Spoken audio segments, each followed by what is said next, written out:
SIR अभियान पर हम लोगों ने गंभीरता से अगर इस पर ध्यान दिया, हमने गंभीरता से अगर इस पर ध्यान दिया,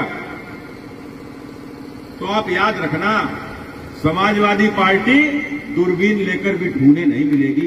इस एसआईआर अभियान और उनके ताबूत पर अंतिम कील साबित होने वाला है।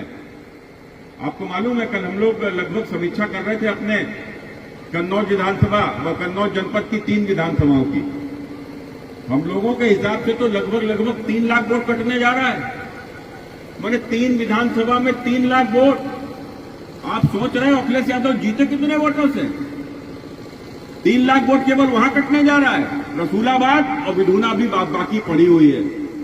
आप समझो अगर 2-3 लाख वोट भी इन सारी विधानसभाओं में अगर कट गया तो ये वोट किसका कटेगा? इस वोट का नुकसान किसको होने वाला है? हमारा कोई नुकसान नहीं होने वाला है। क्यों नहीं होने वाला? देखो, बात बहुत जिम्मेदारी से कह रहा हूं, बहुत सही बात कह रहा हूं। लगभग फर्जी वोट हर बूथ के ऊपर है। माने कोई मर गया होगा, बेटी की शादी हो गई होगी, कोई बाहर रहने चला गया होगा, लेकिन उसके बाद भी उसका वोट बना होगा। सब जगह है, हर बूथ के ऊपर है। लेकिन आपको मालूम है क्या, जब वोट पड़ते हैं तो जिस बूथ पर भारतीय जनता पार्टी का वोट अधिकतम होता है, उसमें जब पूरी ताकत लगा देते हो तो पोलिंग परसेंटेज 55 और 60 पहुंचती है। बहुत पूरी ताकत लगा देते हो तब।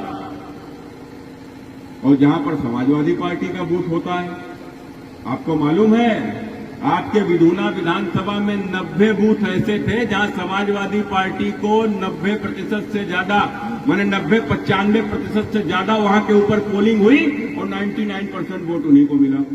बताओ संभव है क्या? अरे जब तक मरे जिए नहीं डाल लिए, बाहर वाले नहीं डाल लिए, फर्जी नहीं डाल लिए, तो 90 आखिर हो कैसे गए?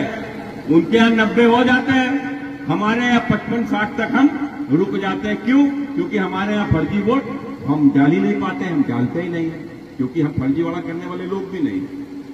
तो आपने देखा होगा